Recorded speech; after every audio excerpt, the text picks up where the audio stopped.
Good evening, everybody, and welcome to 3Y Television's presentation of the OSCA 2024 B Racing Series. We are so excited to have you here for the Grass 110 here at Phoenix. So excited to be here. A lot of racing going to happen very quickly as we're now in these chase-offs. A quick mistake could ruin your chance at a championship. My name is Jeremy Briggs. Alongside me tonight is Ty McIntosh. Carlos up in the production booth. Vic will be stopping in here momentarily as we get ready to make our picks. As you can see, we are at the Legacy Phoenix with some grass here for the weekend Woodsmen series. Excited to have this racing. Going to be starting very shortly. And with that said, we've got Vic up here. Vic, let's take a look at the point standings for our broadcasters' picks presented by Binks Designs as we get ready to make our picks. Ty, who you got? I gotta go Austin Beers. My cat's on the car after all. I can't go against that. Man, I always knew you would vote for your pussy. Oh, that's fucked up. Wow. Oh, messed up. Wow. We both went there, didn't we? Escalated got really quick, real quick. Oh, really hot, real quick in here. All right, who's next? Jeremy, you're up. Oh, I'm next. All right, I'm gonna go with the 52 of Tate Lytle. Damn it. Wow, I wonder who Carlos and I were gonna pick. Sorry, guys. Carlos, who you got? Ah, dude. Oh boy, that really set me that one set me up for failure, huh? Didn't it? I'm sorry. That's all right. You know what? Is he? Is Javier? Is Yeah. Camaro? Yeah, Camaro. Camara's here. Yeah, give me. Yeah, he's actually gonna. You know what? I have faith in Gilberto Javier Camaro. That is one of us that has faith in Gilberto You know what? Never mind. Zach, you know what to do. Not Zach, excuse me, Bracy. Bracy, you know what to do. Oh my goodness. This is so bad, dude. Can we just I'm gonna go with Jake Scarborough. All right. I hate myself. As the picks are in for those Binks Designs, you can see that the starting lineup is being screwed. Tate Lytle, Michael Percnisiglio is your first row, with Daniel Gore, Ethan Burrell, your second row, Cooper Johnson, James Miller will be 5th and 6th, Matt Hackathorn, Austin Beers 7th and 8th, Ryan Gavel, David Toker, your top 10. We got Zach Evans here in 11th, and Darren Staff in 12th. 13th, you've got Dylan Thomas with Noah Brown right there in the 14th starting position. And 15th, you've got the number 10 of Gilberto. And I'm not going to upset myself up because I'm not very good at that rest of it. So, as you got Jake Scarborough to his outside in 16th. 17th, you got James Watson. 18th, you got Caden Tufts. Gilberto, I'll take a pronunciation class in the offseason to make myself better for you. Kynan Jones to be starting in 19th. Santiago Aguirre there in 20th. Dave Carpenter, David Westergreen. Dave's there on the 22nd starting position. Adam Peeler, 23rd. Thomas Capuano in 21st. Rashid Coles in 25th. And Tim Conrad rounding out your field in 26th. Real quick, obviously we have got Ty McIntosh up in here, man. Do you have any experience with these cars here at this track? What do you expect here tonight? I haven't really ran any laps recently at Legacy Phoenix, but I think we're going to see the good Phoenix racing that we always love, and that's going to be guys getting really aggressive into these corners. It's going to be late braking, I think. There's going to be passing pretty much everywhere, no dog legs, so that's going to make it even more interesting, less opportunity to get these cars settled into the corner. I think we're going to see a lot of really good short track racing, even though it's not a short track. I think we're going to have that short track style that we always love.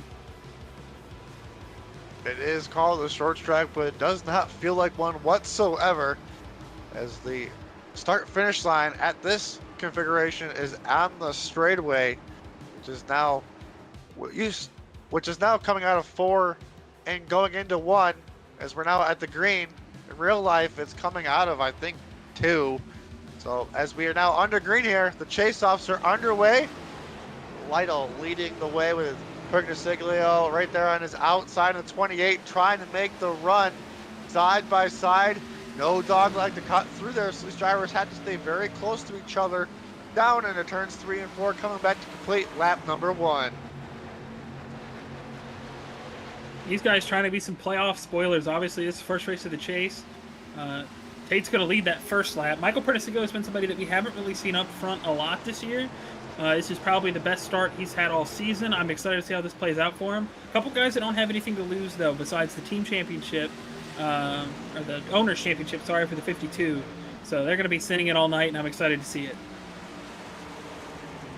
Yes, you make a great point there, Ty, as yes, the chase-offs are underway, but one thing that's unique about racing is you have all the other drivers that are still out there trying to win, trying to spoil the night, trying to keep somebody from locking themselves in to the next round. Going to be maybe a chase-off spoiler as it come around to the old backstretch, the dog leg that you cannot cut through. Man, it is great to see that grass here at the Grass Phoenix 110. A little bit of race info tonight. We'll get into that as these drivers are completing laps. So far, so good. Really close there on the exit of 4. Let me go ahead and interject here for a second. Go over some of the race notes. As you can see, you do notice some of these drivers out here in with a green highlight that signifies that they are a part of this season's chase-offs. It's also a sprint race. So, 40-lap sprint, 70-lap feature, 19-car invert, and these drivers, as we had a little bit of a server issue, these drivers have about 2 sets of tires in pit road per half, or in this case, sprint and feature. And they're going to be getting around 55 laps of fuel, so do not expect these guys to go down pit road unless we get a caution, probably. If we get a caution after like maybe 10 laps or so, I expect these guys to hit pit road, but on a normal circumstance, probably won't be seeing that too much tonight here at the Grassy Phoenix 110. Gotta thank Weekend Woodsmen for being the sponsor of the series this season. As we take a look at our drivers' chase standings going into tonight: Daniel Gore, James Miller, Ryan Gavel, Caden Tufts, Cooper Johnson, Noel Brown, Jake Scarborough, James Watson, Thomas Capuano, Zach Evans, Santiago Guari, and Dylan Thomas. Your 12 drivers fighting for that championship. You can see the points difference there. As you look at our team standing as well. The Redux Racing still up on top by just almost 100 points over Shift Esports, but a lot can happen towards the end of the season. We'll have to see how it plays out as we get back to live racing action. Gotta thank Carlos for getting all those up, and we're back with our 3-wide television multicam racing all around the track. On the top, you've got the 04 of Matt Hackathorn right there in that bright machine right there on the outside of the top 5, looking in just outside there in 8th position. Ty, about how long until you see tire wear do you think it'll be a factor here tonight? Oh, for sure. I think right now we're only 8 laps in, so I think we're probably going to be another 7 to 10 laps before we really see the guys that have maybe pushed a little too hard and burnt their stuff off. I think right now somebody that looks really good. Obviously, we're going to see if he's burnt his stuff off or if he's just being that consistent, that quick. Is Tate Lytle out to a pretty huge lead over the rest of the field. Michael Pernisigilio is still holding off Ethan Burrell for the 2nd spot. And then we see those playoff guys, right? They're all in the top 20. But they're all spread out, and I think right now we're going to see these guys start to realize that, you know, as they settle in, who they're better than, and I think we're going to see these guys start to push to the front. Like you said up front, Tate Lytle, 0.2 faster a lap right now, almost got himself a 2nd lead already. He ran a 28.53 that time. Michael Pernisigilio right there in 2nd, a 28.71. Right now, Tate Lytle is lighting up the track with the lead as we ride on road right in 3rd position. Ethan Burrell right there on the bottom. Ethan Burrell in the 44th position, started in 4th position, now up to 3rd, so only +1 from the grid. Right now finds himself 1.1 seconds behind the leader right now, Tate Lytle. Right there on the back bumper of the 28. He is on for 2nd spot. Tate Lytle is still just about a 10th faster than everybody right now. We'll have to see how it plays out. Like you said, is he pushing it too hard too early? We'll see how it plays out here very shortly as we are creeping in. Like you said, this sprint at the beginning, we're almost halfway through this very quickly. Coming around the complete lap 12 and go to lap 13. As you look there on the bottom of your screen, you can see the difference in times. Lytle just continues just to pull away ever so slightly every single lap. I think a lot of it too, especially for Tate. Tate's been doing this for a while. He's does it quite a few times a week, and he's really consistent. He's really great at managing his stuff and not pushing too hard. Somebody that I've tried to kind of, when I'm on the racetrack with him, base myself around. If I'm passing him early in the race, I know I'm doing something wrong. So I think it's one of those things too where, you know, guys like Michael Partisiglio who are stepping up at a time like this when there's not really much to fight for. They're just out there trying to get race wins. It's going to be interesting to see. As we talk about guys that are chase guys, somebody that's been kind of quiet to start this race, Ryan Gabel, normally qualifies up inside the top 5. Not the greatest start for him so far this season, but I expect him to also work his way up here. Same thing for Noah Brown, Dick Scarborough, all the Redux guys really. A little lower than I thought, besides Daniel Gore. And the Redux team leading the standings as well. As we look there at Michael Pergnaciglio in the 28, Ethan Burrell in the 44. Just a swap of cars behind that 28 machine. Not sure if he's holding everybody up, but I know if he gets those cars underneath him, they are very close behind him. And he's going to have a lot of fighting to do. Hopefully he can hold off all these cars. Looks like almost 15 cars right there in line, ready to pounce at any moment. As we take a look throughout the field right there, you got the 75 of Austin Beers here tonight, the 91 of Cooper Johnson right behind him. As you look to the left of your screen, you can see the chase drivers with the, I believe that's a green color for the banners.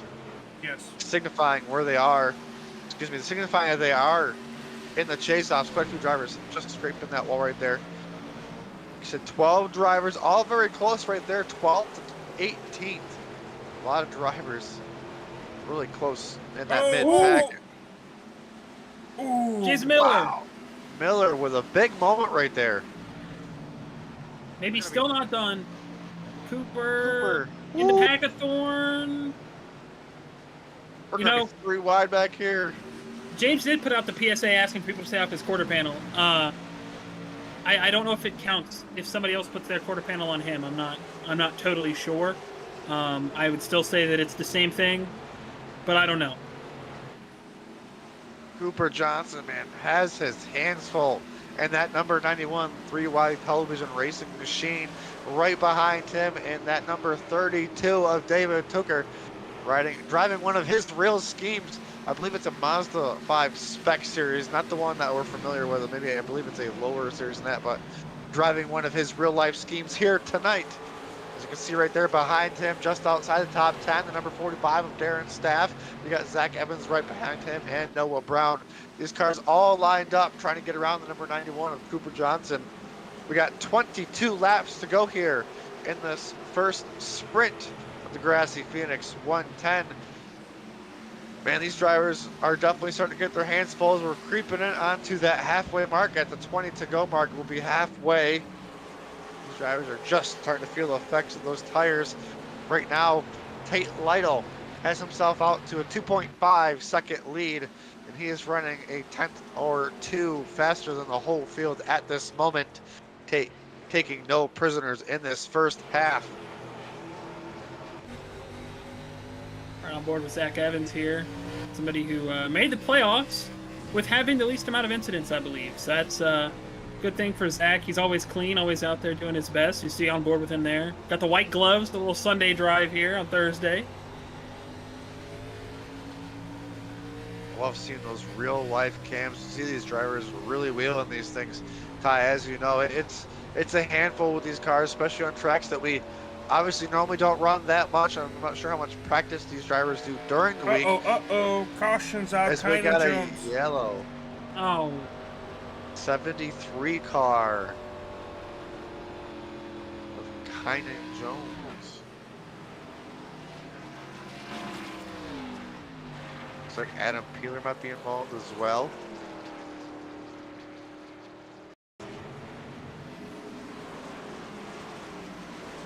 looks like Kynan might have just gotten to the corner a little too hot here. Yeah. Heavy contact to the 13.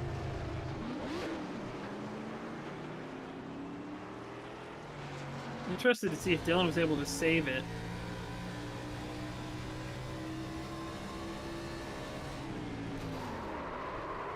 Just slightly earlier braking than what Kanye was expecting. But yeah, it looks like Dylan was able to save it. Not too much damage to the 73.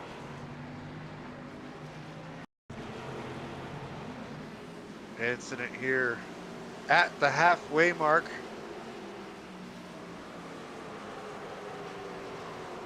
What a power drive, power slide through that turn. Made it look Running like in it the was 90s. meant to be. Is back here live. We've got cars on pit road. Apparently we have some issues on pit road as well. Here, David Westergreen not too happy on the radio. This is that just past halfway, right? So everybody's going to come down, and then we're going to have an 18-lap shootout. So we're going to see guys get more aggressive here. I don't think we're going to see anybody take two. But he's backing up on pit road. The one of Ryan Gavel right out. Gavel took two. Okay, I lied. Yep, proved us wrong. 9-second stop there for the number 1 car. Trying to sneak himself some more points here. That puts him as the highest, obviously, being number 1 on the track. But you can see there's 4 cars between him and the next chase-off contender. Tate Lytle, though, in control here early on. Let's see how the 2 tires do for the Ryan Gavel machine. Ethan Burrell, Alson Beers, and Daniel Gore round out your top 5. Lights Cooper are Johnson, off. James Miller, Matt Hackathorn, Michael Percasiglio back into 9th. Lost a lot of spots there on pit road. David Tooker rounding out our top 10. As you heard there, Carlos say, the pace car lights are off. We are 1 to green this time. Drivers will be coming out of turn 4 next time to the green flag. Looks like the Ryan Gavel machine number 1 will start on the outside. Ty, how much does the 2 tires affect the balance? I don't know. As somebody who took two tires last week at Chicagoland, I think on a track where there's more banking, for the first couple laps, you know, where the left sides maybe are a little cooler, it doesn't feel that different. But if you let them get cooled down, if we have multiple restarts here, Gavel's going to be in a world of trouble. So I hope for his sake. Okay. Well, that's at Burns. Make sure you got enough fuel in the car. PSA, you don't want to be like me or anybody else that ran out of gas last week. As we get to the restart zone. Decent jump by Gavel. Tate's still going to be to his inside, though. This is going to be interesting. Oh, man. Oh, Gavel driving it extremely hard, trying to power on the outside, but it looks like the 52 is going to have the preferred position. But the number 1 with a great exit, extremely loose there. I can see him sliding from up here. Beers. The 75 of Beers really was a great save by Austin Beers. They are side by side for lead, almost a little contact there between the number 1 and the 52. The So 1 of Gavel greasy getting there. all he can right now to stay on the outside of the 52. The 52 trying everything he can of Tate Lytle to get back to the commanding lead, but Ryan Gavel giving all he can on the outside with those 2 tires. As a former shift driver here in OSCA, and knowing that they're going for the team title, this is a rough watch here. Gavel's out of control. I mean, he's not out of control. He's wheeling it, but he's loose, and Tate's just trying to ride, I think, or trying to get around him. I don't know, but this is oh boy, this is gonna heat up real fast, real quick. Ryan Gavel made that work. We'll see if it can play out as we are at 14 laps to go coming around. Obviously, with 13 laps to go as the 52 drives it in deep, trying to get to the inside of number 1. We look further on back. You can see there the 69 of Daniel Gore trying to get to the inside of the 91 of Cooper Johnson.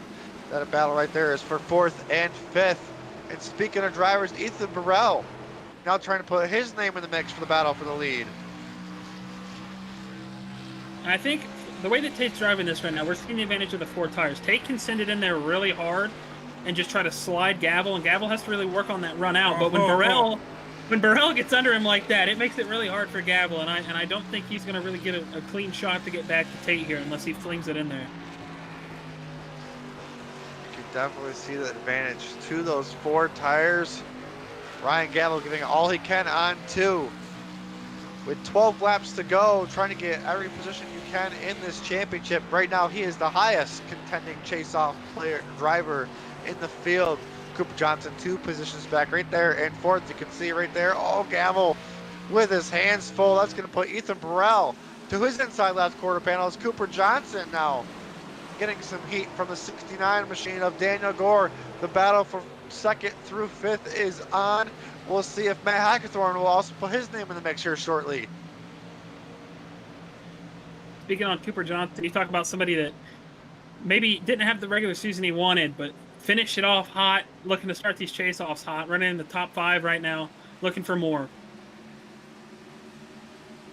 Looks like Daniel Gore, though, made that pass, completed there on the 91. So puts the Daniel Gore machine into the 4th place. Right there, all of Beckham Burrell. He's trying to get to the outside of Burrell. He will. Side by side to the dogleg where you cannot cut across because this is called Grassy Phoenix 110 for a reason. Look at that beautiful green grass. I believe grass belongs at racetracks. Adds a beautiful aesthetic. Look at this battle for second place. Gavel, oh, contact between Burrell and Gavel. Now on the track. Gilberto Javier Gomera. My race pick. Oh no, the bad luck continues for anybody that gets picked by poor Carlos. Oh no, if I'm a driver right now in the chase-offs, Carlos, I might be trying to pay you off not to pick me, all right? You were a Banks Racing fan as well. Damage to the 13 and the 27, unfortunately. Looks like the 10 is on pit road. Gets extremely loose right there. Tries to save it, unfortunately. Overcorrected it into the wall. 13 and 27 involved.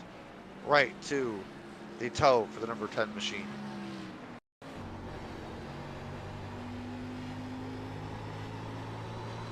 There's just something about this track, especially on restarts. With 3 and 4, it's just so greasy. It's like we saw it there on the restart here, the first restart of the night. Just how much a lot of these cars slid around and how everybody kind of seemed to just like miss the apron, or excuse me, miss the racing line and just slide up. You're gonna be seeing it again here with this next restart. The question is who pits, and well, it's not gonna be too many. Mostly. Some of the drivers involved in the caution and further back, like 16th and back, have all gone down Perry Road. And everyone else is staying out. And I think that's the right call. Ryan Gavel is definitely skilled enough to hold his own with the 2 tires, so no real fear of him causing an issue there anymore. Not that there really was any, but it's just we're gonna have to keep an eye out for any restart, not really shenanigans, but any restart like snafus. Anybody that gets loosey-goosey there in 3 and 4, because I have a feeling people are going to be driving in there deep, and whatever you see is a whole bunch of dirt over there that probably gets blown onto the track that makes it a little more slippery. So keep an eye on that because it's going to be a very sketchy 3 and 4 for that first restart lap. And I think something that I just wanted to look at, because I was curious, actually, you brought up the point about it being slick. I was curious to see what the track temp was. Track temp is actually pretty low. So I think it's really just the nature of 3 and 4 and how that plays a factor into it. Obviously, this isn't the repave. Or did they even repave it? I think they did, right? I think they did. I'm not sure. Hold on. I feel like the surface is a lot darker on the newer Phoenix. I mean, it could just be that it's more used, but I feel like they definitely did. Yeah, they definitely did a whole reconstruction, repave of everything when they did the new track. So this is an older surface right here. And these drivers definitely have their hands full. As you can see, Ryan Gavel was doing everything he can to try to battle for that lead. Right now, settled himself in second is Tate Lytle. Been leading the way all night long, led a bunch of laps so far here tonight in his Ford Mustang. Started first, running first. Ryan Gavel gambling to get a couple more spots. Finds himself from starting from 9th now up to 2nd. As I believe the pace truck lights will go off this time. The field will double up and we'll come back to green flag racing with 4 laps to go next time around. The drivers are going to be duking it out. You're going to see some desperation moves. Might see some things you Probably never seen before, but these drivers, 12 of these drivers are out here battling for those chase-offs, and every position's going to matter, especially when you get ready to get to that invert here very shortly for the future race.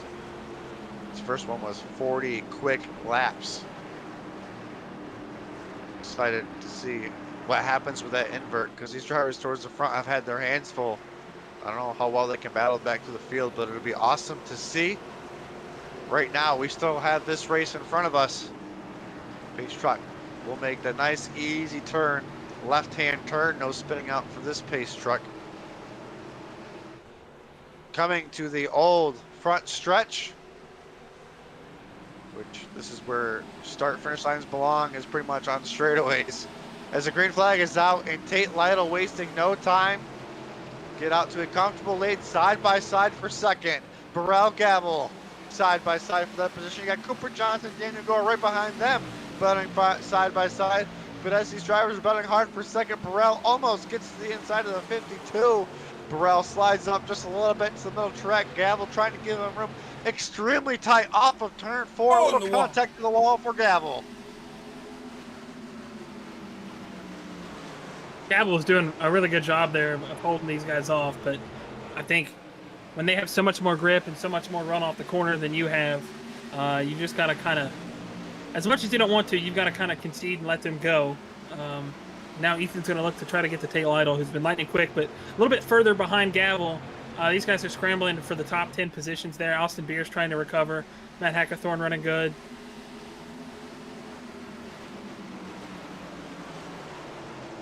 Drivers. Ooh. Speaking of Matt Hackathorn, I believe that's him getting really loose there on the exit of 2. Now got several drivers inside the 75 of Austin Beers, trying to make that pass happen. He will. A lot of chaos throughout the field. Kynan Jones trying to make a good jump back towards the front as the white flag is out for this first sprint race. Tate Lytle leading most of this 40 laps. Ethan Burrell in second. 4/10 back, just a half second. Not going to be able to make anything happen. The 52 machine is going to come out of turns 4, and he's going to win the first sprint race of tonight. Oh, contact there behind for 4th, 5th, and 6th on. So the drivers made it across the start and finish line straight.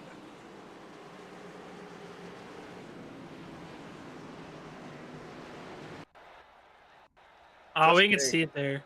Tate and Ethan are good friends, and they normally do a drift celebration that's tango, and I was hoping it would go long enough, but it did not. That's sad.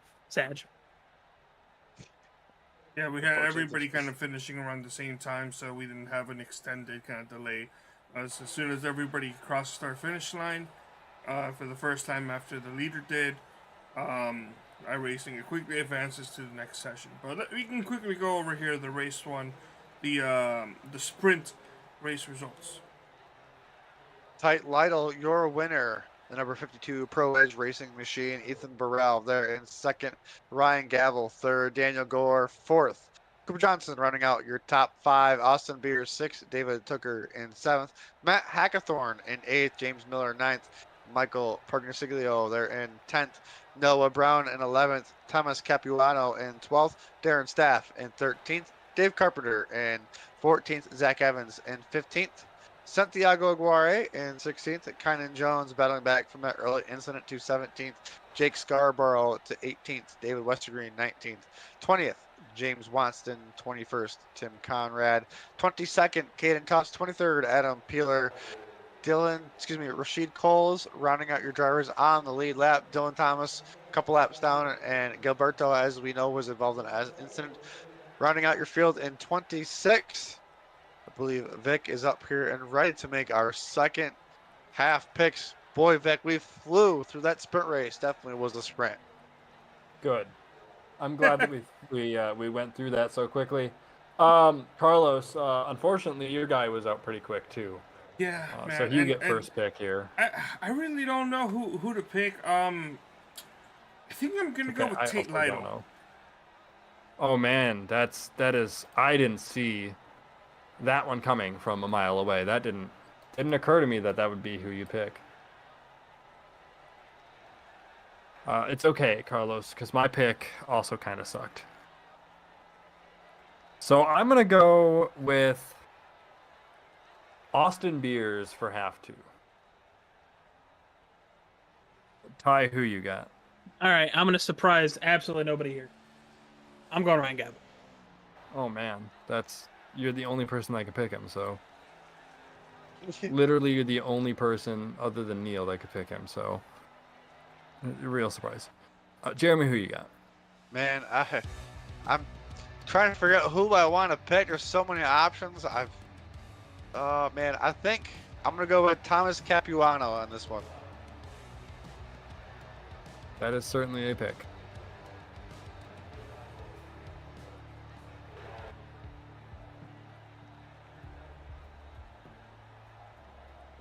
As Vic has now exited the chat.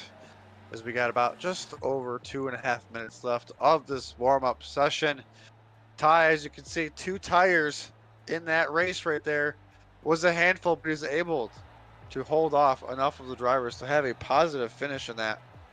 What would you expect to see drivers do in the second half, as they do have to pit at least one time because of the fuel with the distance of this next race?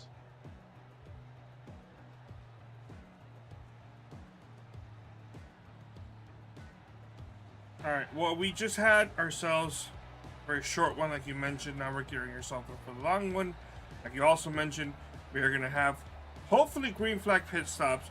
I want you guys to tell me, hopefully different keys, but I want to know what are the keys to this feature race. I feel like these drivers are just going to have to figure out to try to do something different. Whether it's pit strategy on some type of caution early on to get them to the finish. If it goes green, it looked like it was very hard to pass. Even with getting that longer green flag run, there wasn't too many battles throughout the field, but a lot of drivers the one driver, Ryan Gavel, was the only driver that seemed to want to gamble, and it seemed to pay off.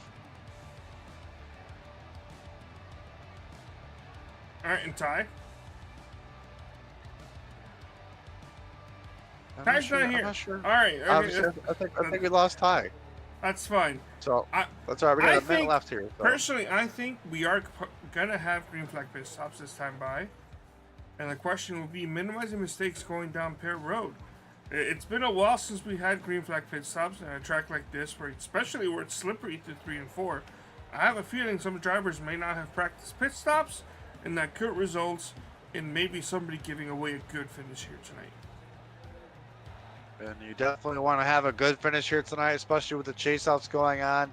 And now that we're in the chase-offs, we also want to continue to thank the Weekend Woodsmen for being the sponsor of this series.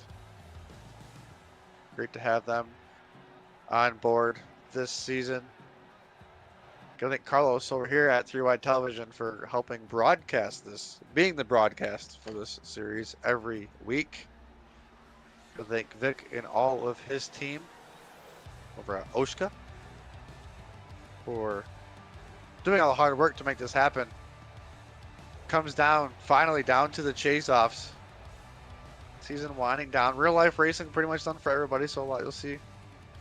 I feel like we're going to see a few more drivers in these last races, so some of these drivers in this chase-offs might have trouble with more drivers on the track. I wouldn't say more trouble, just more competitors. More difficulty getting better finishes with more cars is what I mean. As the warm-up session is complete, Carlos, very shortly we will get ready to see the grid for the first night of the chase-offs that are underway. It'll be our second half of 70 laps here at Legacy Phoenix. Taking us to the green, you got the number 9 of David Westergreen. In second place, you've got the number 77 of Jake Scarborough. In third place, you've got the number 73 of Kynan Jones. And in fourth place, you've got the number 88 of Santiago Aguirre. Running out your top 5, the number 6 of Zach Evans. And in the 6th starting position, you got the number 71 of Dave Carpenter. 7th starting position is the number 45 of Darren Staff. And in the 8th starting position, you got the number 21, Thomas Capuano. In the 9th starting position, you got the number 65 of Noah Brown. And in the 10th starting position, you got the number 28, Michael Pernisilio. In the 11th starting position, you got the 09 of James Miller. And in the 12th starting position, you got the 04, Matt Hackathorn. In the 13th starting position, you got the number 12 of David Tooker. And in the 14th starting position, you got the 75, Austin Beers. 15th starting position, 91 of Cooper Johnson. And the number 16th starting position, the number 69, Daniel Gore. 17th starting position is the number 1 of Ryan Gavel. 18th, you've got the 44 of Ethan Burrell. Our first half winner, the 19th starting position, goes to the number 52 of Tate Lytle. 20th spot, you've got 39, James Watson. 21st, 35 of Tim Conrad. 22nd, the 00 of Caden Tufts. 23rd, you got the 27 of Adam Peeler. In the 24th starting position, you got the 66, Rashid Cools. 25th starting position, you got the 13 of Dylan Thomas. 26th starting position, you got the number 10 of Gilberto Gamera. Nope, say it. You can do this. I believe in you. You got to say it, Jeremy. Come on.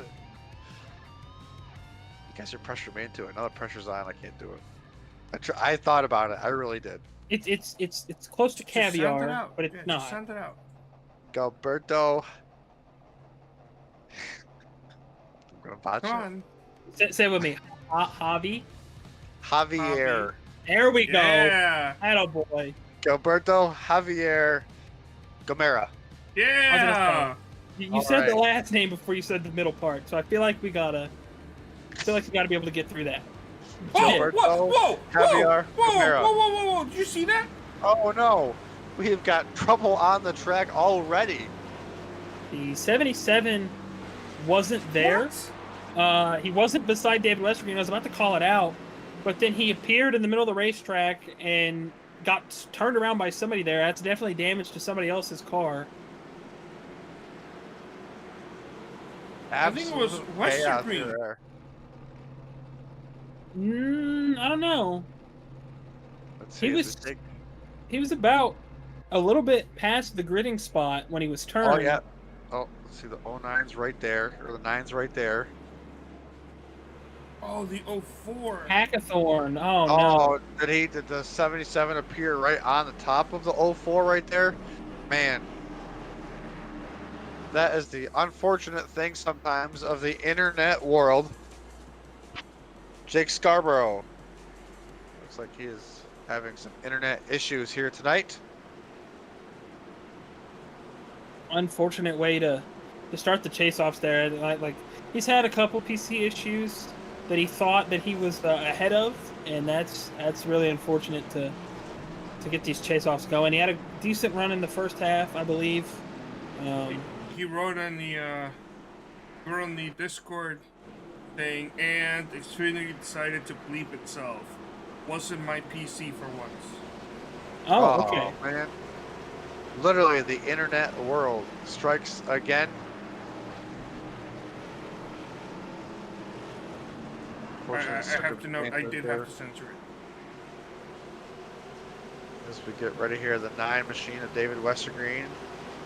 Now you'll have the 88, I guess, of Santiago Aguirre on the front row. Pace truck lights are off. Now making that left-hand turn into the restart zone. Green flag back in the air. Feature time is underway. Barreling down into turn 1, the 88 trying to get the outside of David Westergreen. Santiago Aguirre making a power move, making himself right to the lead. Really good jump off the line there. Felt like he got off the line really even with David. Not too much of an advantage to see him going to work there. Got the head lean and everything. And we got a yellow. We've got a yellow on the track. Santiago, as you can see in that live shot, had his hands full. Definition of cool. Head leaning, concentrated, chewing bubble gum at the same time. He's here to kick ass and chew gum, and he's all out of gum. As we'll have to see what happened on the track. I unfortunately don't have anything showing up here for what could have potentially been the caution. So here's what's gonna happen. I'm gonna go select when the time the yellow flag came out and just quickly scroll through a bunch of these drivers and maybe see what happens. Starting with Tim Conrad. I don't even have anybody on pit road. It's James Watson. Yep, okay. Yep, he had it completely sideways, drifted it, but I'm sure if he even made wall contact. We will have to get another awesome shot here from Carlos to see what happened to that 39 machine. Does that say badass on the side? That's exactly what that save was. Because, yep, you took the words straight out of my mouth. Leaned right into that one and saved it. Great save by 39. No harm, no foul. Except for the tires are probably a little bit angry with him right now. We'll ride on board here. See how far right that wheel goes. Oh yeah, he gave it just a little too much gravy there going into the corner. Looks like he had to check up, try to stay out of the back of Ethan Burrell. Kind of a little sideways. A really good save with that badass machine. That's what it says on the side. Sure does. Great job for Watson to save that vehicle, not even hit anything. Great job to the drivers behind them for being able to cautiously avoid him. Absolutely great job by all the drivers during that incident. Ty, like, everything happens very quickly, and it just panned out for everybody right there. Yeah, no, I've been in a couple of situations where I've been the guy that spun, and I've been the guy that's behind the guy that spun, and you don't know where he's going to go. You try to predict it, and then either he just locks the brakes up and slides down, or it's really tricky. But good job on everybody there to not hit him there. I know James is a wheelman. Obviously, we just saw that. Kept it out of the wall, kept it from spinning the other direction. And now we're getting ready to go back green here. How many drivers have you spun? I mean, well, historically speaking, you mentioned being spun and then being behind somebody who spun, but you never mentioned how many you spun out.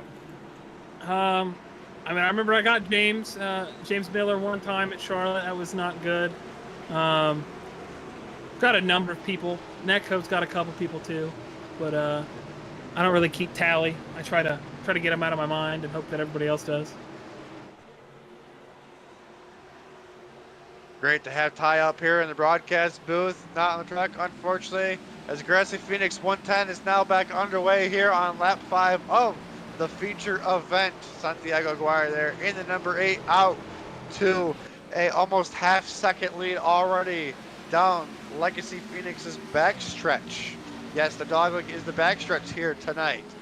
Great looking track. That's why we're calling it the Grassy Phoenix 110. Aguirre, Westergreen, Evans, Jones, Capuano. Your top 5 is Jones now. Getting contact there from the 21. Oh no. Oh, somebody's flipping. Oh, God bless. Oh. As it looked like the 21 might have been trying to get underneath the 73. Unfortunately, might have caught the back bumper of Kynan Jones. We'll get a 3-wide television replay here momentarily. Aguirre is still your leader.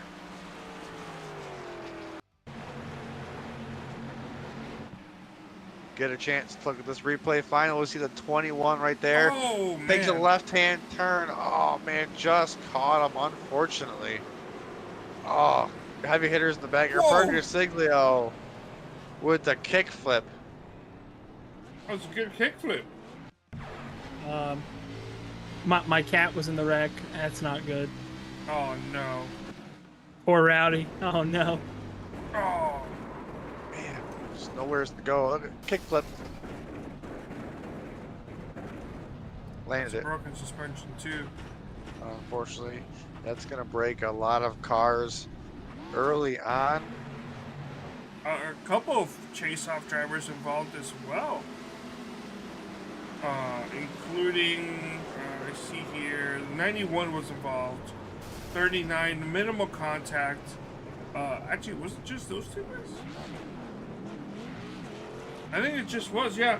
I thought Cooper Johnson was in for a world of pain. He got turned into the outside wall by the 04. Obviously not intentional, avoiding the incident.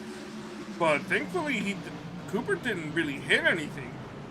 Right there, a little bit of contact, maybe to the wheel. That's the only cautious part, but stayed off the wall. And nobody ran into the back of him. So I think he may be okay. 39 did get contact. Let me see if I can pull up a camera on him. Looks like he was broken as well. Yep, he Oh towed yeah, it he right took a away. tow. Oh boy, that's not good. Man, unfortunately, after a good save there. Unfortunately, him getting loose and bringing up the first caution put him in a bad position there towards the back. Ooh, Oh, just nowhere to go. Right to that right front. He That's broke slowed for down, sure. but the question is, could he have slowed down more? Because he was kind of passing some guys on the outside. And yeah, that was more contact than I initially expected. I thought he just got a little bit of a side contact from the 28 flipping, but no, that was harder than anticipated.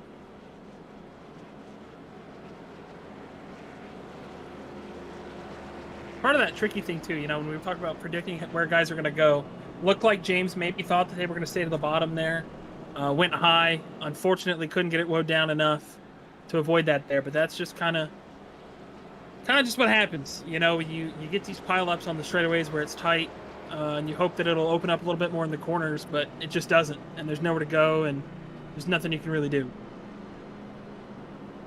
Especially when you do apply that brake and your tires start sliding, it can be game over right there. I am guilty of it myself many times. Of you see a wreck happening in front of you and you say, "Oh crap!" and you jab the brakes too much and just kind of power slide yourself right into the wreck. Like I said, I'm guilty of it many times. Just trying to sneak through there, it just doesn't work out. Ty, what about you? Oh yeah, no, it's happened many times. Happened really recently with a teammate. Thankfully, it was a plate race, so it wasn't too bad. But it was enough to make me really panic and think that I might be losing my job because it was my boss, it was Seth Rawls. So not good. Never want to spin out the boss, that is for sure. As the pace Absolutely truck not. lights are off, David Westergreen and Santiago Aguirre leading the way with David Westergreen on his outside. Front row once again. Evans, Staff, your second row. I think Staff was involved in that wreck just a little bit. We'll have to see if how much that damage does affect them as we are in the restart zone. Green flag in the air. ADA with a great start. Not such a great start though behind him. Santiago just drives away in that 88 UPS lookalike machine. Is there side by side here? Westergreen, Evans, Staff right there trying to put his name into the mix. Right behind him, you've got Brown and Miller side by side for 4th and 5th. Looks like Brown's going to continue his march forward. Westergreen might have been sleeping on that restart there. That was took a second, but he got there. Now getting pressure from Zach Evans, who talked about him earlier, made it into the playoffs by just being clean. And now he's up front. He knows he's got to run up front and get these points. So he's going to work here. He and David are really good friends, so I don't expect a crazy hard racing. Caden apologizing for something. Keeps it going. Pretty so far, so good. But still have pit stops to do here in the race event here tonight as the 65 gets underneath that Zach Evans machine. Wow, really close racing as the 65 of Noah Brown has to worry about what's in his back mirror, and that's James Miller in the 09. The pressure, they're going to get to the inside of Zach Evans right now. The battle for 3rd is on. Here comes Patrick. Mayonnaise is in fact an instrument. Woo. This track is tricky tonight. It's not the tricky triangle, but it almost feels like it. Wow, sideways there off turn 2 for Noah Brown. Look away if you are a Patrick Starr fan, because Noah Brown might be starred in Halifax on a hospital bed if he's not careful. This thing is out of control, but he's wheeling it. It's so hard trying to get that right rear tire to cool down and still keep pace. You made it angry one little bit, and you can see he's doing everything. He's just power sliding every turn. He's the inside of Zach Evans, side by side. Bit of a door there. I don't think Zach's going to be too pleasureful about that one, but still early on here. He's not going to enjoy that, you know? They say loose is fast, but wow, is Noah Brown loose? Now he's got himself some clean air as Zach Evans not getting pressure. You can see that 09 Ford Mustang right out in his back bumper. Cars are lined up. We've got about 8 laps on this green flag run. Evans now getting back to the inside. As you just saw there on the teleprompter, Santiago Aguirre, David Westergreen just getting closer by the lap. Aguirre was a 28.84. Westergreen was a 28.61. The battle is heating up at the front for the lead. And you can see is James Miller on the outside of Zach Evans here. David's been really good at just letting Santi do his thing, chasing him down, and I think that's one of these things that David's got is he's been on the sim a while, knows how to take his time, line it up. As we're starting to see those guys that started a little bit deeper in the field make their way into the top 10. Ryan Gavel, Daniel Gore, Tate Lytle. They're making their way through. Tate Lytle making it look easy, especially making it through that first wreck. You can see a lot of drivers right there. Staff Machine, he's fallen back quite a few spots since that restart. I'm thinking there is damage with that car. Oh! Contact from the 1, I think that also put the 45 up into the outside wall. And if that's the case, then he has had damage both with the inside and the outside of the car.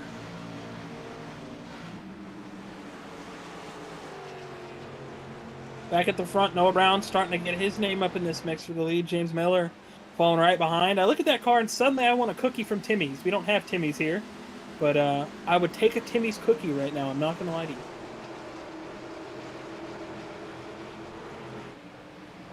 I'll just Santiago. Cookies are great, especially with milk when they're warm. As we continue to watch these battles throughout the field, we are 20 laps into the 70-lap event. Tate Lytle, our first half winner, really marching through the field here after a couple of incidents early on. Not being a part of them, he is finding himself marching to the front as Aguirre is running 29 flats. Everybody behind him running just a little bit faster. See if they can catch him here. As we still have to make pit stops at some point tonight. Who is going to make the pit stop first and when, once we get into that window? It is safe to say we are already in that window. There's 49 laps remaining in this race. And we were told from a reliable source it's around 55 laps of fuel. So for sure window is open. But oh no, the 52 turns the 09 as not again. Not again. That's going to be the possibly 4th time that this has happened this season. As Ty, I think you briefly mentioned how the 09 earlier tonight was made a PSA saying, please lay off my quarter panel, and they had like three of the 4 photos that were posted as examples that featured the 52. I think we found the 4th photo. Yeah, corporate's gonna need you to tell the difference. But I'm gonna tell you right now, it's not one. As unfortunate. Maybe the only difference is that it was the right quarter panel, not the left. Oh, netcode. Never mind. Official call from Vic. Corporate has said that there was a difference, and it was netcode. Yeah. Not yeah, that I'm seeing. yeah. I mean, I'm seeing a little, but I'm seeing a little, but I really can't say that there would have for sure been contact. And this is what I was going to allude to say, is that people are hesitant on going down Pier Road because a caution could come out at any minute. But now the caution is out and everyone's going down Pier Road as expected. everybody comes down pit road. I would assume 4 tires and fuel, as Ryan Gabble was able to make it last time work on just 2 tires, but that was a very shorter stint. We've had now 3 cautions here. There's a couple drivers getting out pretty quick there. We got 9-1 there for Daniel Gore. Yeah, Yeah, 9.6 second pit stop for Daniel Gore. That's going to be 2 tires probably. I was about to make myself look stupid again, like I did in the first in the sprint there. I was gonna say that I don't think anybody's gonna take. I know I did it last week. So it's one of those things where I like this though. I think what this is gonna do, we're still gonna we're gonna have another yellow. Let's face it. I think with how this track is and how the racing's been with the net code and everything, we're gonna have another yellow for sure. So I like this for Daniel Gore. Get ahead of it. Try to be on offense a little bit. Try not to be on too much defense. I like this. The left side's only 25 laps old. Not as many laps on them as you would think. So, good call for Daniel. I think Tate also took 2. Santi's gonna be in the catbird seat here for sure. It is his teammate, but they're both racing for points, and they're gonna do what they gotta do.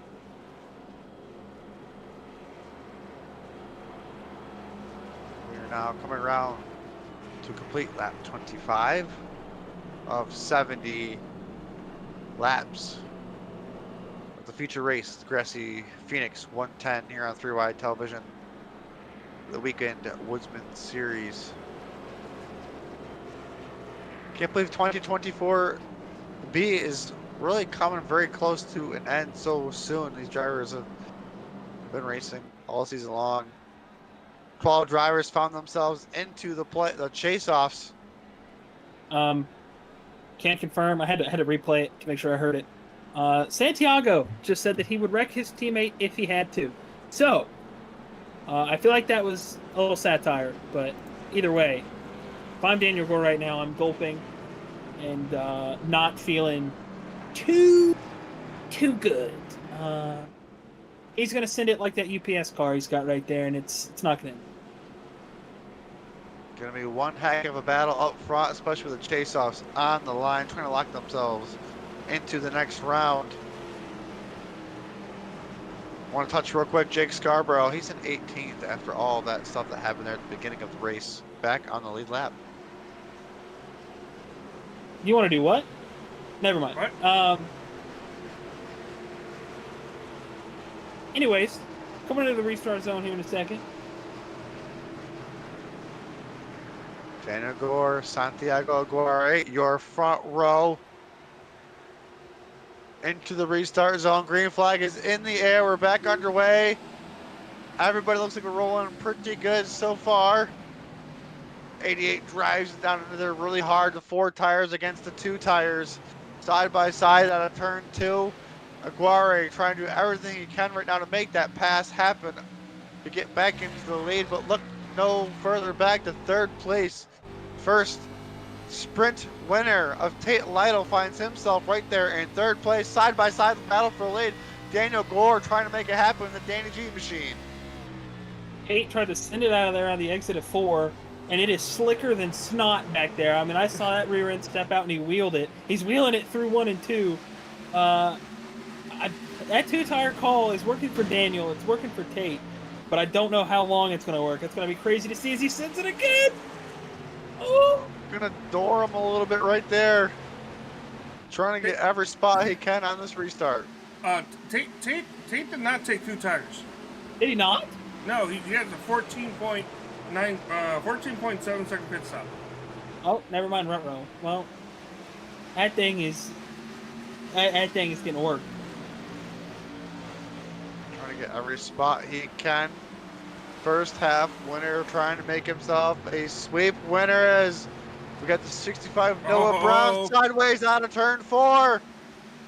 They got the 65 out of shape. Almost became the worst day ever for Patrick Starr right there. Oh, another car sideways there off the exit too. These drivers are lighting these right rears up.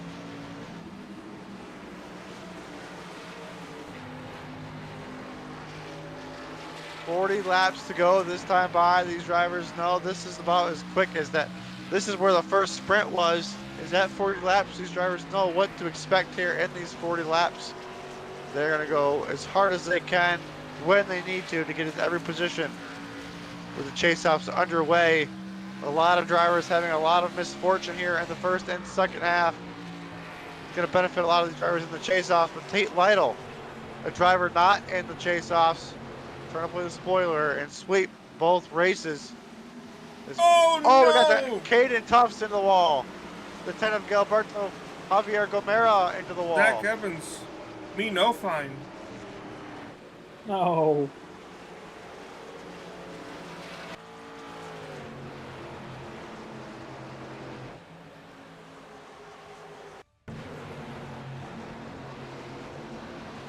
Take a look at the 3-wide television replay. They're going to see Caden Tufts get loose. Gilberto Javier Gomera, nowheres to go. Oh, Fortunately, Burrell. also catches Ethan Burrell right there at the end. Burrell was trying to do everything he could to avoid it. Fortunately, a 10 got tagged. Gilberto Javier Gomera just could not hold on to it. Right here. Just bobbles. Look at Caden Tufts with that little wiggle right there, and the 10 of Gilberto just kind of just along for the ride there. And Ethan Burrell, no place to go as well, was doing everything he could to stay as low as he could. He was pretty much up against that wall. It happened quick. And 3 to 4 cars in this incident. Oh man, he was doing everything he could. He knew what he needed to do there. Wow. Almost got collected up again. Yeah, Burrell did everything right there. He saw the 0-0 bobble and immediately backed off. Because he knew there was no way that 0-0 was going to be able to catch it without hitting the wall or significantly slowing down. And as soon as he could, he threw it to the inside. But unfortunately, there's just really nowhere else for him to go. As yet another car kind of get involved and slide down into him. As mixed field, not really. 15th and back have gone down Perry Road, including Zach Evans, who was involved, James Miller, Matt Hackathorn, Ethan Burrell, Rashid Coles, Caden Tufts, and Gilberto Javier Gomera. So top 14 have stayed out. Everyone else down Perry Road.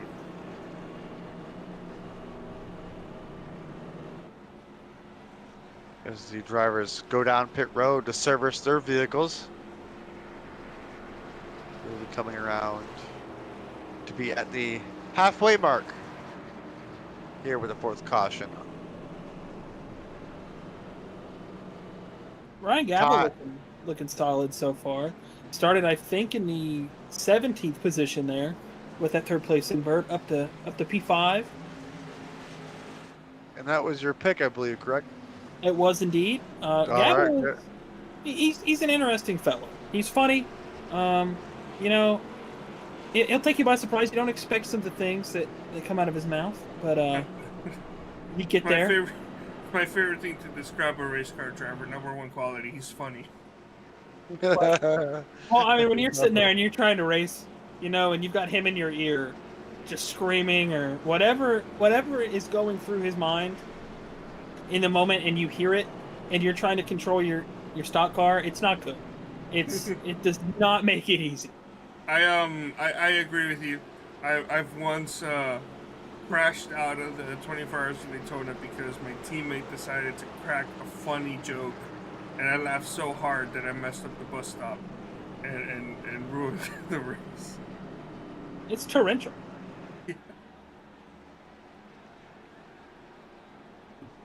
We'll see if the pace truck lights get extinguished this time so we can go racing next time by. Looks like everybody is getting lined up with the pace truck lights off. Ty, you ever laugh so hard in the race where you literally can't see anything? It's just tears every time you open your eyes. It actually happened at Bathurst. Daniel was saying something. It's always at a hard track too. We were making Wallace and Gromit jokes, and I don't know why, but we came over the radio because Daniel had said something, and the first thing that came to my mind was, "There's no cheese in prison, Gromit." So we're just sitting there quoting Wallace and Gromit going up the hill, and I'm like, please don't.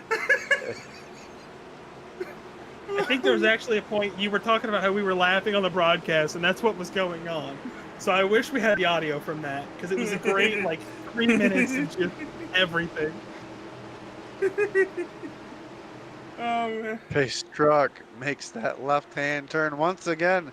Daniel Gore, Tate Lytle, your front row. Daniel Gore with a great start. Gonna be side by side for second place with Tate Lytle. Gonna send it there deep, trying to make it happen. But David Tooker in the number 32 machine with his real life livery look to his car that he drives. Keep an eye out for Ryan Gavel. I have a feeling Race Control may be looking at his restart. It kind of seemed like maybe he got out of line before the start-finish line. So we'll see. There was some movement. We'll see. I think he tried to get back in line. Maybe he had wheel spin, or the case was. So we'll just keep an eye out in case he all of a sudden goes down pit road. Yeah, I don't want to snitch, but pick this one. I didn't see nothing. I don't know what you're talking about. I don't think he passed anybody. I think he thought about it, or he spun his tires and got back in line. Because we Right saw now, in the real life Xfinity race, Allgaier got busted was it twice? Still came back and won the championship though. Crazy race there. Crazy. Honestly, Interesting fact the race of on the how Justin Allgaier sped down pit road. The reason he sped was because when they have their tachometer set up, they have it set up so when he comes down pit road, the section that they go through that has their pit stall in it, they usually have them going a little bit faster because they're going to be stopping in their stall, and they forgot to have that recalculated under the green flag drive-through. So just a small error almost cost him the championship, but he was able to climb back as we get back here to the weekend Woodsman series. You got the 65 there under the battle, but Daniel Gore up front, sliding that right rear, trying to hold off first half winner of Tate Lytle. David Tooker right there, and third, Darren Staff fourth. Ryan Gavel in fifth. The Danny G machine looking great. It's been proving him pretty good. We'll see if he can hold off Tate Lytle on the 52, but he is to his inside. See if he makes quick work to it. This is about the same time that we saw the two-tire call and that first sprint fall off for Ryan Gavel. About 13 laps after he took two. I think it was actually 10 to go there, so we're a little later into that. But the four tires is definitely starting to prevail. Daniel's doing a great job, though. He's not giving Tate the momentum on the outside. He's trying to close it off, make the even less momentum for him. And I think this is going to be a pretty exciting battle here. Tate, I don't think he's going to push too hard. I think he knows he has the advantage here. He's on four, a little bit quicker, obviously. No pressure behind him, really. So I think he's going to probably just let him do his thing until Danny makes a mistake here. You said it right there. No pressure from behind, like you said, as of right now. So kind of just waiting it out, choosing his time, deciding when he wants to make that pass for the lead, if he can make that pass for the lead, of course. Daniel Gore, though, like you said, doing a great job somewhat defending that position on those two tires. But right now you got that battle for the lead underway. It's a 52, doing everything he can, trying to get to that inside.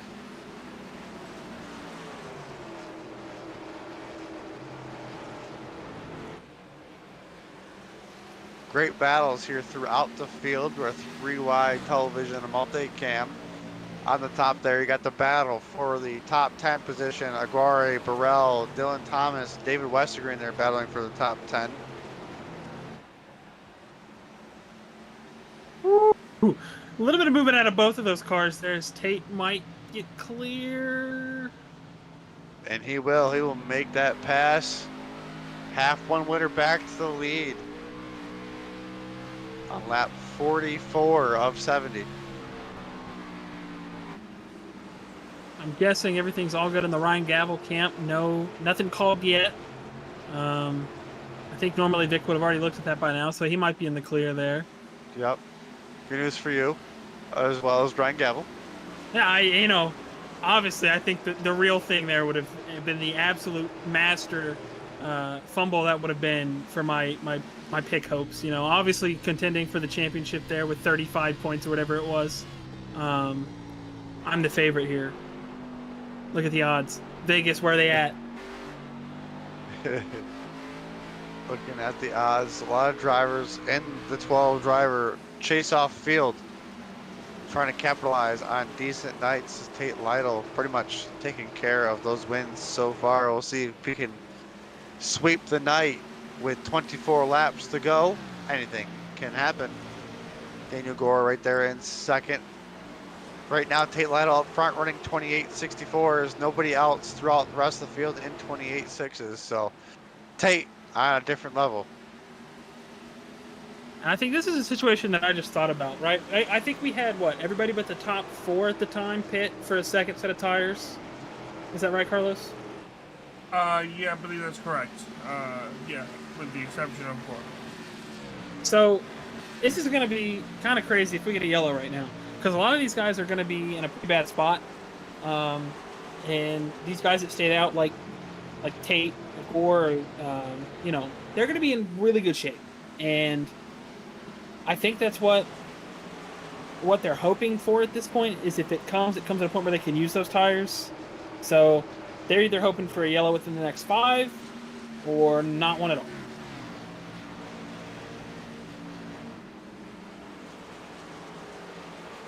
A lot to balance as we are now at the 21 lap mark to go. Coming around this time to go across the start finish line, which is on a straightaway. As the drivers continue to click the laps away. Time is running out for any drivers here that are trying to make a run, but Tate Lytle is just on another level. 28.83. Closest to him was Cooper Johnson with a 28.81. Cooper Johnson right now running in 6th place. We're right on board here with Darren Staff. After being involved in that incident earlier on, right now finding himself in the 4th spot in the number 45 Mountain Dew machine.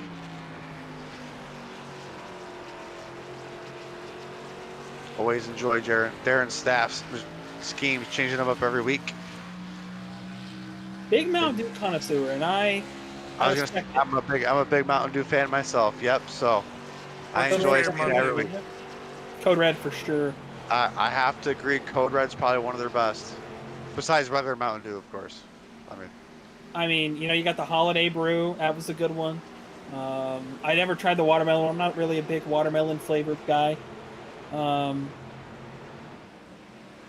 Voltage is all right. You know, you get around. Haven't had Live Wire, but I love orange, so who knows? What a send from the 32. He is sending in there. He's trying to get that 2nd place away from the number 69 of Daniel Gore. Oh, as Gore gets into the wall, pushing it really hard. Like you said, this might be a little bit easier to make this pass. But guess what? That's going to bring Darren Staff into the picture. Going to be the inside. He's going to get cleared there. The 32 is going to get clear. Wow, really close racing here for 2nd place. That's just what Tate Lytle wants to see as he continues to drive away into the sunset. He's got a 2.2 second lead right now. With this battle going on for 2nd. Definitely wants to see a yellow soon, I think. I think those 2 tires are, I think we're what, 20 laps old on them at this point. So I think it was pretty early on. Lap 28, if I remember correctly. So this is definitely not the most ideal situation for Daniel, but he's doing his best. If I can try to read. 23. Okay, so we're a little worse actually. And doing honestly pretty good. Yeah, his left sides haven't been changed at all, so that's the word. Pretty impressive. Yeah, it's about 54 laps of not green flag racing, but 54 laps of on-track activity. Meanwhile, Tate Lytle's just pulling away from all this, and he's just happy to have the chance at sweeping this, and also being a spoiler kind of like sweep. So like not even doing this for the glory of the chase offs. Although the 52 is in prime contention for the owner's chase off. He is Kevin Harvick right now. If I had to draw a real life equivalent. Tate Lytle is chilling on his own.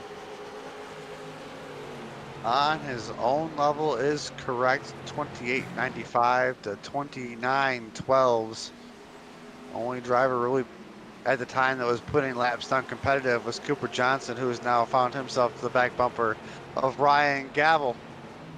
With 14 laps to go. Oh, staff, slight wall contact. These drivers, I would assume their arms might get a little bit tired because we were watching a lot of these drivers on boards and they had their hands full. This feature going 30 laps extra is really going to put maybe a little bit more strain on these drivers getting these green flag run in here. That's one thing I love about racing.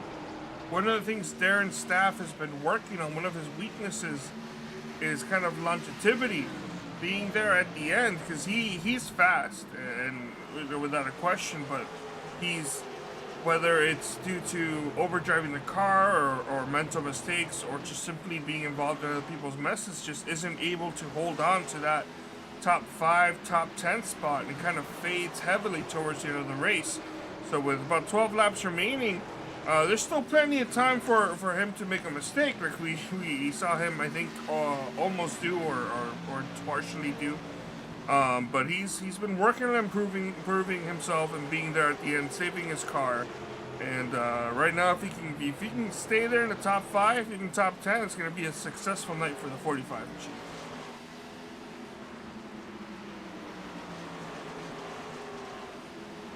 When I was looking at my picks, Darren Staff was one of them, and he's proving me right. I should have picked him.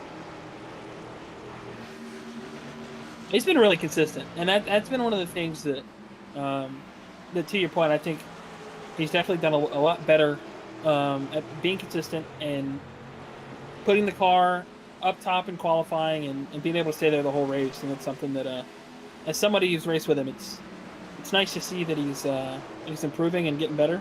I thought I heard tires squealing right there. Maybe not. Could be wrong. Oh, 69 into the wall. That's going to get the 32 to his outside. I don't think he's going to be able to hold him off on this one. Tucker's got that high side. 9 laps to go, side by side for second. Over 4 seconds away from Tate Lytle. Just dominating this race here tonight. Side by side still for Tucker and Gore. Is it Tucker or am I saying this wrong? It's Tucker. It's Tucker? Okay. My brain keeps saying it as Toker. That's just me. Anyways, continuing on, you got Daniel Gore right there just trying to hold off these drivers on those 2 tires. A little bit of wall scrape there for David Tucker. Wow, I just botched it again. See, now I started thinking about it. Tucker. Side by side, banging doors out of turn 4. Excuse me, out of turn 2. See, got myself mixed up with the old track, or the new track. Darren, really smart move there. Saw that as Carlos was standing there getting involved in everybody else's business. Backed off and said, "Hey guys, have at it. I don't want to be a part of it." Gavel wants to be a part of it. Wants these spots, needs them. So he's not going to back out of it. But more contact. God bless America.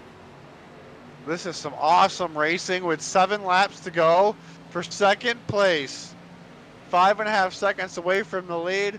This is where the closest battle up to the front is going to be. Gore, the 69, on 2 tires. His left side tires have been on all race long. The 32 of David Tucker right now is just trying to get, they make contact into turn 1. Man, just squeezing that 69 down as much as he can as Gavel. Now trying to capitalize on this battle. 32 is going to prevail. We'll see what happens now for 3rd place. Gavel again, preferred line. Same thing with Tucker there. Going to try to get a really good run off. That's what Gavel's been really good at all night, getting that run off the center of the corner, and he will. Door not quite closed, though.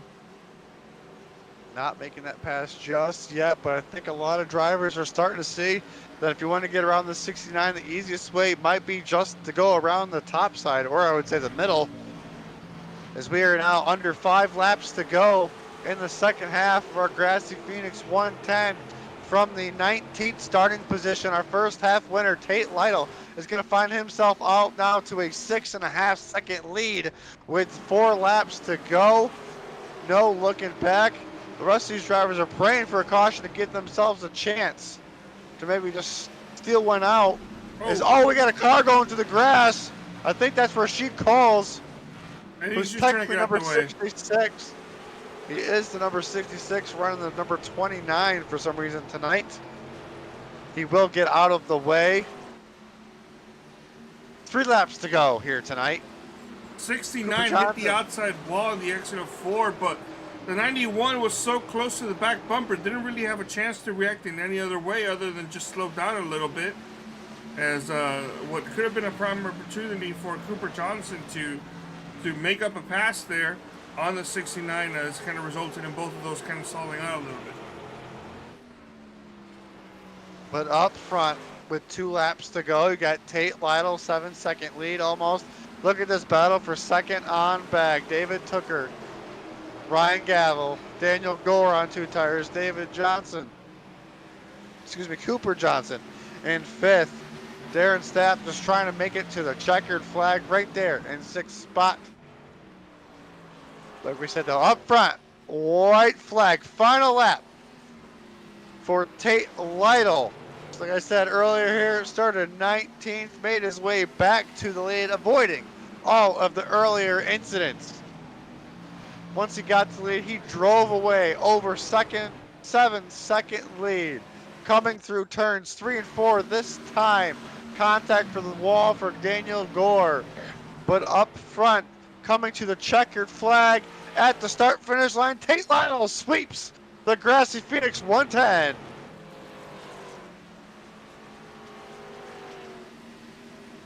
Second place, David Tooker. Ryan Gavel rounding out the podium.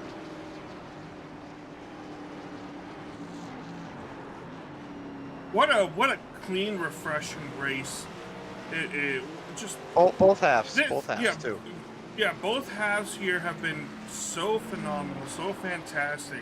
I can't believe that they have massacred this track. Especially when we were watching all those drivers all race long, just had their hands absolutely full, sawing on those wheels. They make the best of it. The one driver though that did not have any problems with the track was Tate Lytle. And Tate trying to help the 44 maybe finish this race. Seems like Ethan may have gotten turned there at the last second. So see if maybe replay. Oh. Well, you know what? That gave the 44 the momentum to finish this race. Is it legal? We did it. Is it legal? I don't care. I don't know. The king should finish his last race. We'll leave it up. We'll leave it up. Hey, listen, we didn't see anything happen there. We'll leave that up to race control to decide. But right now, the one driver has nothing else to worry about is the 52 of Tate Lytle as it burns it down. Sweeping the night. We have one driver to talk about winning this race.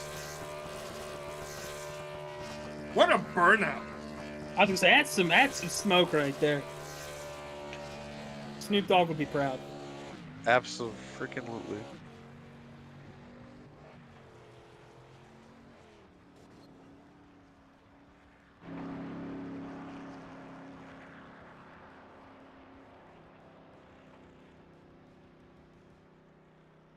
Go over the final race results here for the feature race here tonight. Tate Lytle, like we said, you're a winner in the 52. David Tooker in the 32 rounds out in second. Ryan Gavel, 2 podium finishes in the 3rd position tonight. And that number 1, that'll be great for the points. Daniel Gore in 4th. Cooper Johnson rounds out your top 5. Darren Staff, 6th. 7th, Noah Brown. 8th, David Westergreen. 9th, Santiago Gore. 10th, Matt Hackathorn. 11th, Zach Evans. 12th, Thomas Capuano. 13th, Caden Tufts. James Miller is 14th. 15th, Dave Carpenter. Jake Scarborough, after the internet issue at the beginning, comes home in 16th to 17th. Tim Conrad. 18th, Dylan Thomas. Behind him, we've got the, excuse me one second, and we've got Ethan Burrell there in 19th. Rashid Coles in 20th. 21st, Galberto Javier Gomera in 21st. 22nd, Adam Peeler. 23rd, Michael Persiglio. If I can't get one, I can't get the other, I guess. 24th, Kynan Jones. 25th, Austin Beers. And 26th, James Watson. Guys, what a night. We have got some awesome interviews to get to. Who do we want to bring in first? Well, let's see if we can get third place here, which should be the highest finishing chase-off driver, Ryan Gavel, here for tonight's feature race. Let's see if we can bring him on up. I will grab this interview real quick here, as we now have got Ryan Gavel up here in the booth. The Grassy Phoenix 110 was really good to you, Ryan Gavel, when you got two third place finishes, man, coming into the chase-offs. What does a night like this mean for the rest of your chase-offs? Good. You know, I came in here not doing much practice. I only got like the last 15 minutes of that practice there, and I really wasn't feeling that great. I think I qualified. Where did I qualify? Yeah, ninth. That's all right, I guess, but I wasn't feeling too confident going in that first half, and I was running about 7th, 8th, 9th, wherever. It was just so hard to pass once the run got going. And I took a real risk there in that first half, and I really didn't know how. I didn't practice 2 tires or check out how that was going to do, and did it in that first half there just on a whim because I had nothing to lose, and it was so hard to pass. I thought maybe it'd work, and my left side tires were still really good, so I was confident that that would work. I knew I probably wouldn't win. Tate was really fast, but I was just competing against Daniel and in the 09 there of James Miller, so I was watching those 2 guys and trying to finish ahead of them, so that was definitely mission accomplished. That first half, finishing 3rd.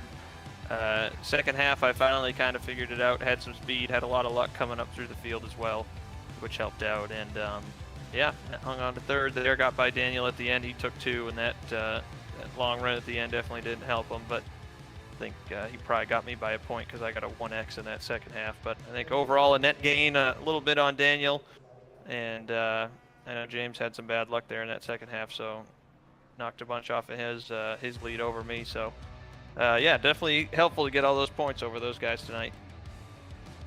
Well, a great night for Ryan Gavel, coming home in 3rd place for both halves. Who do you have to thank for getting you here tonight?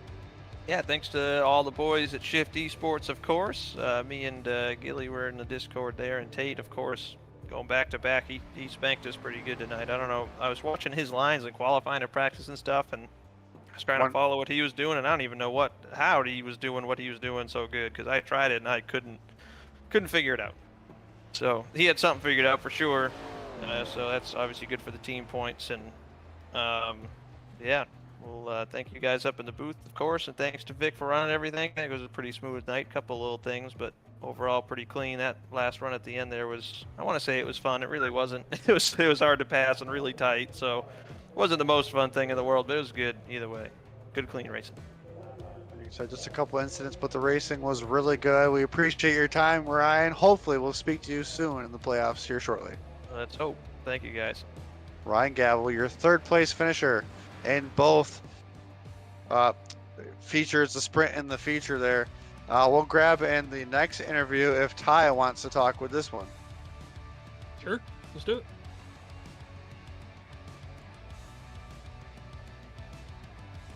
Let's see, it looks like Ethan Burrell will grab next. Let's see if he's in there. I don't see Ethan Burrell.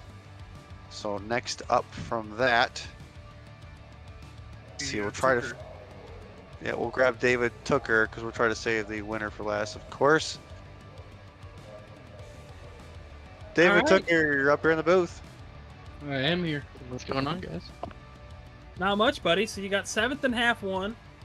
Started a little bit deeper in the field, 13th and half 2. Well, I say halves, sprint and feature.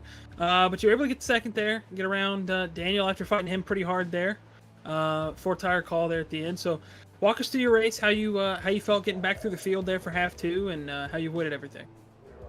Well, started first half. I mean, we had a great start with a 40-lap run right out of the get-go, which was really nice just to get a feel for the car. But no, that first run, like even in practice, I was struggling to figure out this track. It's I've never never ran a race here, but two, just driving it like amongst other people too is just a hard way of learning the track. So spent that entire first half just trying to figure out how to be fast around this place, and I watched Tate do a few laps just out in front of me, just setting up passes, and kind of stole his line, and it worked really well enough to get me to third place. So safe to say he knows his way around this place, and shows it right there with almost a 7-second win over second place. Like that's incredible to build over such a short gap. So shout out to him, but very happy to come away with second there. That was awesome. Yeah, no, I think we definitely should have made you guys the battle for the lead and let Tate just be in a whole different time zone there. But we were watching all night. Everybody was really loose, especially coming out of 3 and 4. 1 and 2 was also pretty bad, but 3 and 4 was really a trouble spot. How tough was it to keep it underneath you while you're trying to get as much as much of a run out of the corner, especially when you were on the top side there late? It's kind of a mixture of things. It's we're learning how to roll the weight of the car. I mean, I was charging entry all night long through 1 and 3, just trying to get the car upwards towards the middle of the track, called about a diamond line. That's what I was trying to run.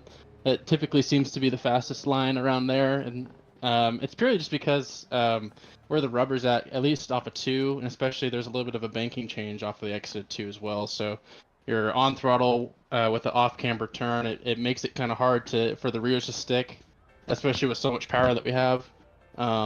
And just for exit of 4, there's so many bumps along that white dotted line that I don't know if the fans were able to see, but on the exit of 4, there were so many bumps down there, and it just kind of narrowed your exit a little bit compared to modern day Phoenix, which was a little different. But yeah, this track was just different as far as character. I mean, we don't really race this across any league, so to come here was a cool experience. Well, it was great to watch you guys wheel it all night. Obviously, not your normal day that you run, but who do you have to thank for this P2 here in half number 2? I mean, shout out all of the Do Good guys. I mean, Dewar offered me the opportunity to come run his car, and then Vic surprised me with a replication of my current race car paint scheme that I drive normally. He ended up making that for me, which was a really cool treat. So I'm glad I got the opportunity to race here. But no, yeah, all the Do Good guys, Michael Goodman, Dustin Dewar, Jeff Green's a part of that team as well. Like, they're such a good group of guys. You know, they listen to us complain about all the stuff we're going through, and then they have their own race going on too. So it's like, it's hard to be in that position, but they put up with us every time. So I'm still glad I have friends that know we're in that garage, and they offer me to come run races for their team. It's a cool thing, and also get to run with my friend Ethan as well. He didn't have such a good night, unfortunately, but that's just how it goes. But yeah, everyone at OSCA, all of our admin, all of our drivers. It was a pretty solid race for the most part. I think it went about as good as it could go. So also thank you guys up in the booth for what you're doing up here. Carlos and Jeremy, really appreciate what you guys are doing, and looking forward to watching this race back for sure. All right, buddy. Well, we appreciate you hopping up and spending some time with us. We have a good time celebrating that P2, and hopefully we'll see you before the season's over once again. Alrighty, thank you, boys. And we have one more interview to get through, and this is going to be one driver. We are going to try to figure out how he got up front and never looked back. Driver sweeping the grassy Phoenix 110 here for OSCA Weekend Woodsmen Series 2024B. Tate Lytle, man, you were absolutely lights out tonight, man. What were you going to share a secret with us? I mean, it's just one of my favorite tracks. And was luckily able to get through the invert on the second half there. Had a couple close calls, but I think most of my time was gained in the entry of turn 3. Everyone else was running high, kind of in the marbles, and I was running like a diamond, like almost like a Dover line. So I don't know, but it's nice when you can have a night like tonight. Absolute dominant fashion, Tate Lytle. What is it like going out there? You know, like I said, you don't get a lot of time pretty much in this series, but you went out there, you kicked everybody's butt. It's gotta kind of feel nice to come in here and be the playoff spoiler per se. I mean, yeah, it doesn't feel bad. I don't really know who was in the playoffs, who was not. I just know that I had signed up for this race with with my buddy Seth a couple weeks ago to run it for him because it's one of my favorite tracks, and I'm glad that that I decided to, because it's cool to come out and get a couple wins when I don't really get to run this series very often. Well, man, congratulations on your 2 wins tonight. Who do you have to thank for getting you here tonight? I guess just Seth and Shift Esports for letting me drive their car, and yeah, fun race. Well, the driver of the number 52, Tate Lytle out of Lakeview, Oregon, is going to be your sweep for tonight. Congratulations, Tate, and maybe we'll see you down the road. Yes. What a great night of racing, guys. Ty, any final thoughts from you? I mean, I think we got exactly what we wanted, right? We talked about, you know, everybody flinging it into the corner and fighting the car off, which is exactly what we saw, man. A lot of sins, a lot of cool saves. James Watson was probably a save of the year candidate, I think, as far as how close he got to the wall. Some tough net code, but other than that, man, what a phenomenal race, and a lot of green flag racing, which is always great when we come to a place like Phoenix. And Carlos, any thoughts from you real quick? Not really, other than we have, I think, one additional replay. This was the last lap crash with Ethan Burrell and I think Dylan Thomas, which has resulted in Ethan Burrell actually getting a 3-point penalty for causing a last lap incident. Oh my goodness. Oh, wow. Yeah. Wow. Oh, lots of cars involved. Wow, that was a big Oh my wreck. god, a tire came off. Yeah, I didn't even notice this coming to the checkered. Massive shunned. That could have been net code, honestly. Oh. It almost looked like the 13 might have checked up a little bit and the 44 was on a run, but so there was a penalty issued out there. Yeah, race control deemed this on the 44. Oh, yeah. Okay, yeah. No, there was contact for sure. Whoa! Tom got a hood on it. Did Zach Evans just completely drive underneath that? He's fine.